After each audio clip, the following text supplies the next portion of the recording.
ਆਂਦੇ ਨੇ ਪਾਸਪੋਰਟ ਦੀ ਵੈਲਿਊ ਨਹੀਂ, ਵੈਲਿਊ ਬਣਵਾਉਣੀ ਪੈਂਦੀ, ਵੈਲਿਊ ਬਣਾਉਣੀ ਪੈਂਦੀ।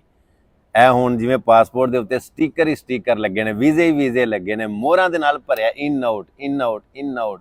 ਮੈਂ ਅੱਜ ਦਾ ਤੇ ਨਹੀਂ ਟਰੈਵਲ ਕਰਨ ਲੱਗਾ, ਮੈਂ ਅੱਜ ਦਾ ਤੇ ਨਹੀਂ ਨਾ ਸਫ਼ਰ ਕਰਨ ਲੱਗਾ।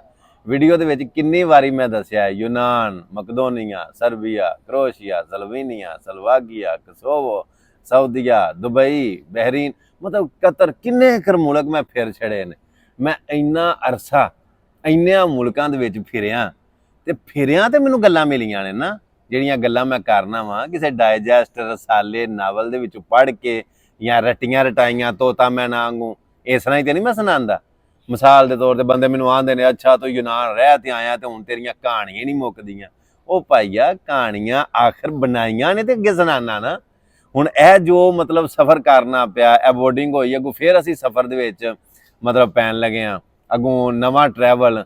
ਤੂੰ ਆਖਣਾ ਮੈਂ ਜਦੋਂ ਸ਼ਹਿਰਾਂ ਦੀ ਸੈਰ ਕਰਨ ਵਾਸਤੇ ਨਿਕਲਦਾ ਤੇ ਫਿਰ ਸ਼ਹਿਰਾਂ ਦੇ ਸ਼ਹਿਰ ਹੀ ਫਿਰ ਛੱਡਦਾ, ਤੇ ਜਦੋਂ ਮੁਲਕਾਂ ਦੇ ਸਫ਼ਰ ਕਰਨ ਵਾਸਤੇ ਨਿਕਲਦਾ ਤੇ ਫਿਰ ਮੁਲਕਾਂ ਦੇ ਮੁਲਕ ਹੀ ਫਿਰ ਛੱਡਦਾ।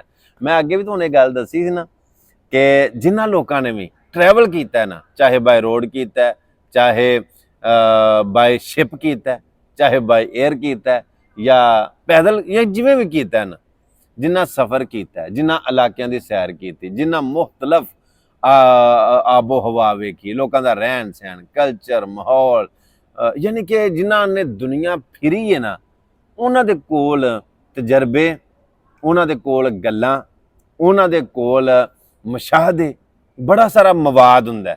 ਮੈਂ ਤੁਹਾਨੂੰ ਅੱਜ ਇੱਕ ਹੋਰ ਗੱਲ ਦੱਸਣਾ ਕਿ ਪਾਕਿਸਤਾਨ ਦੇ ਵਿੱਚ ਬੰਦੇ ਨੇ 40 ਸਾਲ, ਪਾਕਿਸਤਾਨ ਦੇ ਵਿੱਚ ਬੰਦੇ ਨੇ 40 ਸਾਲ ਜ਼ਿੰਦਗੀ ਗੁਜ਼ਾਰੀ ਹੋਵੇ ਤੇ ਪਰਦੇਸ ਦੇ ਵਿੱਚ ਸਿਰਫ ਪਰਦੇਸੀ ਨੇ 2 ਸਾਲ ਜ਼ਿੰਦਗੀ ਗੁਜ਼ਾਰੀ ਹੋਵੇ, ਤੇ ਜਿੰਨਾ 40 ਸਾਲਾਂ ਵਾਲੇ ਪਾਕਿਸਤਾਨ ਰਹਿਣ ਵਾਲੇ ਦਾ ਤਜਰਬਾ ਹੈ ਨਾ, ਉਹਨਾਂ ਪਰਦੇਸ ਦੇ ਵਿੱਚ ਰਹਿਣ ਵਾਲੇ 2 ਸਾਲਾਂ ਵਾਲੇ ਪਰਦੇਸੀ ਦਾ ਤਜਰਬਾ।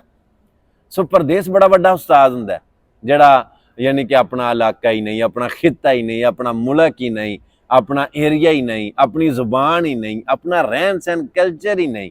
ਉੱਥੇ ਫਿਰ ਨਵੇਂ ਲੋਕ, ਨਵੀਂ ਦੁਨੀਆ, ਨਵਾਂ ਸਾਰਾ ਸਿਸਟਮ, ਨਿਜ਼ਾਮ, ਕਾਨੂੰਨ।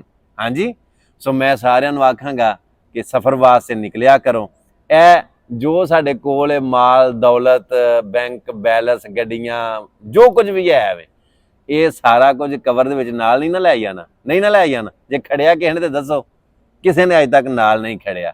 ਤੇ ਸ਼ੂਮਾਂ ਦੀ ਖੱਟੀ ਕੁੱਤੇ ਗਏ ਚੱਟੀ, ਤੁਸੀਂ ਜੋੜ ਜੋੜ ਮਾਰ ਜਾਓ, ਜੋੜ ਜੋੜ ਮਾਰ ਜਾਓ। ਤੇ ਜਿਹੜੇ ਕੱਲ ਜਿਨ੍ਹਾਂ ਨੂੰ ਸਾਰਾ ਕੁਝ ਬਣਿਆ ਬਤਰਿਆ ਲੱਭਣਾ ਜੀ ਕਰੇ, ਉਹ ਐ ਨਹੀਂ ਕਿ ਸਾਰੇ ਹੀ, ਐਨ ਮੁਮਕਿਨ ਹੋ ਸਕਦਾ ਉਹ ਇੰਜ ਵਡਾ ਛੜਨ ਜਿਵੇਂ ਹਰਾਮ ਦਾ ਮਾਲ ਵਡਾਈਦਾ। ਸੋ ਮੈਂ ਆਖਾਂਗਾ ਜੇ ਕਮਾਉਂਦੇ ਹੋ ਤੇ ਆਪਣੀ ਜ਼ਾਤ ਉੱਤੇ ਖਰਚ ਵੀ ਕਰੋ, ਇਹਨੂੰ ਲਾਓ ਵੀ ਜ਼ਰੂਰ। ਕਵਰ ਦੇ ਵਿੱਚ ਤੁਹਾਂ ਕੋਈ ਨਹੀਂ ਲੈ ਜਾਣਾ। ਸੋ ਇਹਦੇ ਨਾਲ ਹੀ ਮੈਨੂੰ ਇਜਾਜ਼ਤ ਦਿਓ। ਅੱਜ 9 ਅਕਤੂਬਰ ਸਨ 2024 ਤੇ ਦਿਨ ਬੁੱਧ ਦਾ। ਆਪਣੀਆਂ ਦੁਆਵਾਂ ਦੇ ਵਿੱਚ ਯਾਦ ਰੱਖਿਓ। ਮਿਲਣੇ ਇੱਕ ਨਵੀਂ ਵੀਡੀਓ ਦੇ ਨਾਲ। ਜੇ ਇਹ ਵੀਡੀਓ ਚੰਗੀ ਲੱਗੀ ਹੋਵੇ ਤਾਂ ਅੱਗੇ ਸ਼ੇਅਰ ਲਾਜ਼ਮੀ ਕਰ ਛੜਿਓ। ਅੱਲਾ ਸੋਹਣੇ ਦੇ ਵਾਲੇ। अस्सलाम वालेकुम रहमतुल्लाहि व बरकातहू।